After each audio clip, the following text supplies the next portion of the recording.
George Foreman, the gentle giant with a devastating punch, decided to pull a fast one on Father Time. After hanging up his gloves in 1977, he enjoyed a quiet life, maybe even a bit too quiet. After all, boxing was in his blood. So, in 1987, he decided to dust off those gloves and step back into the ring. People thought he was crazy. "George, you're old enough to be a grandpa," they said. But George just smiled and said, "Watch this." He started training, getting back into shape, and slowly but surely, he began to climb the ranks. He fought younger, stronger opponents, and knocked them out one by one.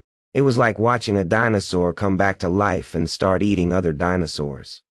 In 1994, at the ripe old age of 45, George Foreman did the unthinkable. He knocked out Michael Moorer to become the oldest heavyweight champion in boxing history. You know that delicious fried chicken you love? KFC. Well, it all started with a man named Colonel Sanders. Now, he wasn't always a colonel. He started out as a regular guy who loved to cook. But he had a secret recipe, a special blend of herbs and spices that made his chicken finger licking good.